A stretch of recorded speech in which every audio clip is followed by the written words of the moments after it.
नमस्कार दोस्तों, स्वागत है आपका अपने वीजी नॉलेज में। आज उस शख्स की बात करने जा रहे हैं जिसको देखकर लोगों के पसीने छूट जाया करते थे, जिसकी सुभाष सिंह ठाकुर के साथ गहरी दोस्ती हुआ करती थी, जिसने दाऊद के घर जाकर हमला तक कर दिया था। जी हाँ, यहाँ बात कर रहे हैं कालिया एंथनी की। कालिया एंथनी के दादा तमिलनाडु के एक गांव में समुद्र के किनारे घास का बिजनेस किया करते थे। कहते हैं कालिया एंथनी की फैमिली हिंदुइज्म से क्रिश्चियनिटी में कन्वर्ट हुई थी। कालिया एंथनी के पिता का नाम था मरीदास सिरियप्पा और उसकी मां का नाम था मेरी वीरास्वामी जॉन। कालिया एंथनी के 5 भाई बहन थे, जिनमें कालिया एंथनी को मिलाकर 4 भाई और 1 बहन थी। जब कालिया एंथनी के बड़े भाई की उम्र 15 साल की थी तो उस समय उनकी मां मेरी की मृत्यु हो गई थी। बच्चों की देखरेख के लिए कालिया एंथनी के पिता ने दूसरी शादी कर ली। दूसरी शादी से उनको 6 बच्चे हुए, जिसमें 4 बहनें और 2 भाई थे। दूसरी पत्नी का नाम था एलिजाबेथ मैरी दास श्रीयप्पा। मैरी दास श्रीयप्पा ने सभी बच्चों को अच्छे से पाला पोसा और घर को भी अच्छे से संभाला। कालिया एंथनी का बड़ा भाई रॉबर्ट, जो कि थोड़ा बहुत पढ़ा लिखा था, वो मुंबई में कदम रखता है। वहाँ उसने कागजी संबंधित काम करना शुरू किया। थोड़े समय बाद कालिया एंथनी अपने बड़े भाई के पास आ जाता है। मुंबई आने के बाद वो खार के इलाके में रेलवे कॉलोनी में अपने जान पहचान के लोगों के साथ रहने लगता है। कहते हैं यहाँ से ही वो क्राइम की तरफ जाने लगा था। उसकी दोस्ती कुछ ऐसे व्यक्तियों के साथ हो गई थी जिनके अंडरवर्ल्ड से संबंध हुआ करते थे। मारपीट के मामले में कालिया एंथनी किसी से नहीं दबता था। 1969 में कालिया एंथनी ने अपने इलाके में नाम बना लिया था। अंडरवर्ल्ड की दुनिया में उसका नाम पड़ा कालिया। मुंबई वेस्टर्न सबर्ब में कालिया की पर्सनैलिटी को देख बड़े बड़े घबरा जाया करते थे। दारू के अड्डों को चलाने वाले और दुकानदार उसको देख अपने दरवाजे बंद कर लिया करते थे। उसके काले रंग, हट्टे कट्टे शरीर और लाल आंखों को देखकर लोग डर जाया करते थे। 1972 और 73 में कालिया एंथनी को जूना खार इलाके की मुस्लिम लड़की से प्यार हो जाता है। वो लड़की कालिया एंथनी से बहुत छोटी हुआ करती थी। वहीं कालिया एंथनी के परिवार को उनका वो रिश्ता बिल्कुल मंजूर नहीं था। परिवार को कहीं ना कहीं ये लगता था कि लड़की डर की वजह से कालिया एंथनी को मना नहीं कर पा रही है। वहीं दूसरी तरफ वो लड़की दूसरे धर्म की भी थी।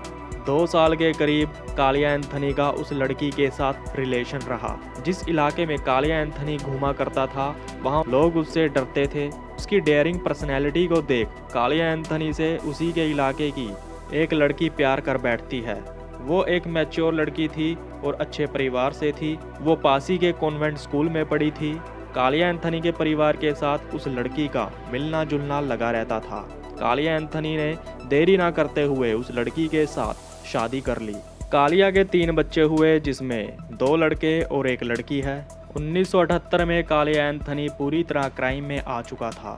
कालिया एंथनी ने वसूली, रॉबरी और पैसे ना देने पर लोगों को मारना पीटना शुरू कर दिया था।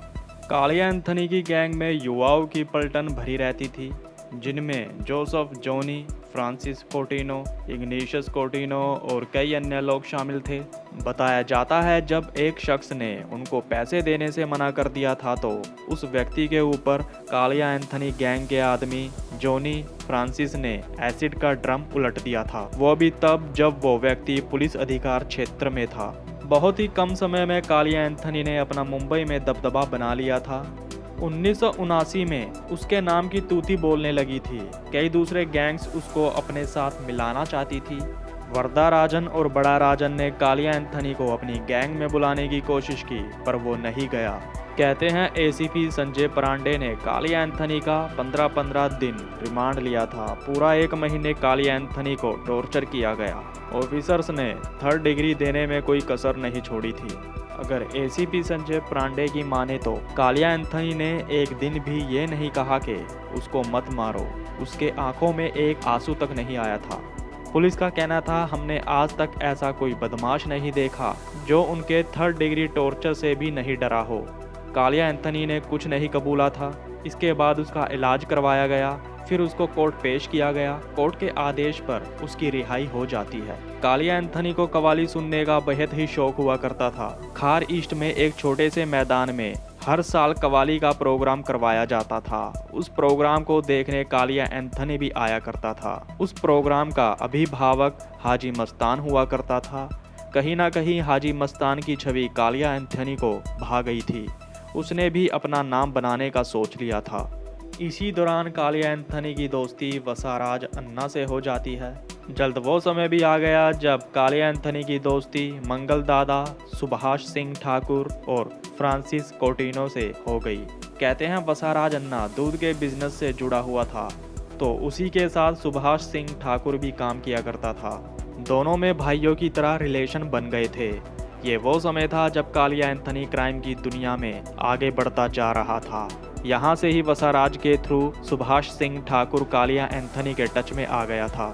आपको बता दें, वसाराज अन्ना कालिया एंथनी का जिगरी दोस्त हुआ करता था। वसाराज की शादी कालिया एंथनी की बहन से हो जाती है। दोस्ती रिश्तेदारी में बदल जाती है। वसाराज को सुभाष सिंह ठाकुर अपना गुरु मानता है।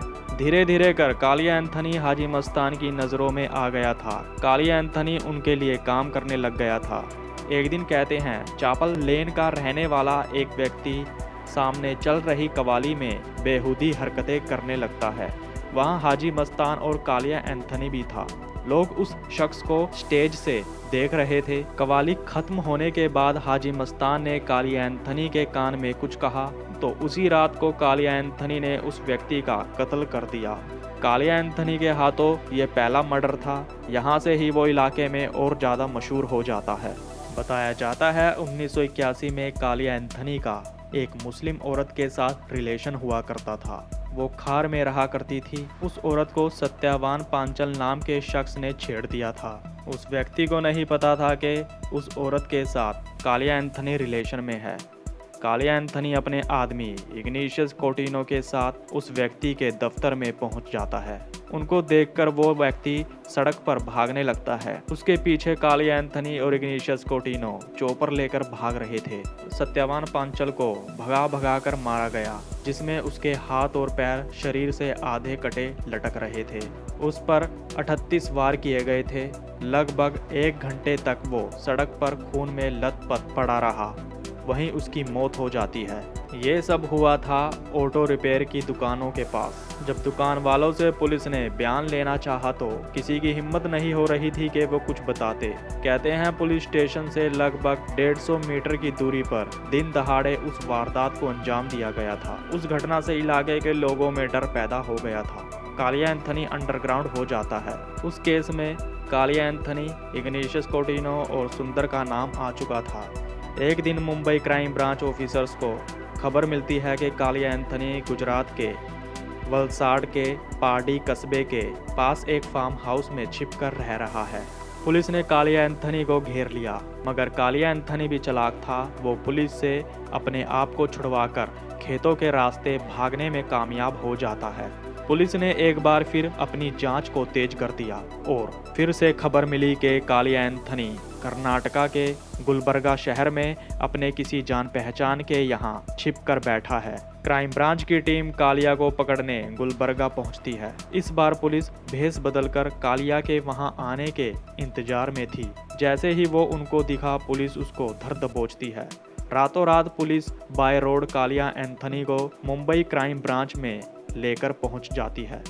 कालिया एंथनी को ऑर्थो रोड जेल में भेज दिया जाता है। जेल में कालिया एंथनी के बड़े बड़े अंडरवर्ल्ड के लोगों से मुलाकात हुई। जेल में कालिया की मुलाकात करीम लाला के भतीजे समद खान से होती है। कालिया एंथनी की जेल में भी हुकूमत चलने लगी थी। जब कोई व्यापारी और बड़े पैसे वाले लोग किसी केस में जेल में आते थे तो उनसे कालिया जेल में भी वसूली किया करता था। जो नहीं देता था उनसे वो मारपीट किया करता था। समद खान का कालिया एंथनी को साथ मिलने के बाद कालिया एंथनी ने जेल में रहकर एक्सटॉर्शन के धंधे को भी करना शुरू कर दिया। जब कालिया एंथनी का ज़्यादा ही होने लगा तो एक वकील ने कालिया एंथनी का ट्रांसफ़र नागपुर की जेल में करवा दिया। वहाँ भी उसने वसूली के धंधे को जारी रखा। नागपुर से कालिया एंथनी को पेशी के लिए आना होता था। उसको ट्रेन में लाया जाता था। तो कहते हैं एक दिन जब उसको पेशी के लिए नागपुर से लाया जा रहा था तो वो वीटी स्टेशन के बजाय दादर स्टेशन पर उतर जाता है। वो गार्ड्स को लेकर अपने खार वाले घर जाता है, जो पैसा उसने नागपुर जेल से इकट्ठा किया था वो पैसा वो अपने घर देता है। कहते हैं जब गार्ड बाहर कमरे में चाय पी रहे थे तो वो दरवाज़ा लगाकर भाग जाता है।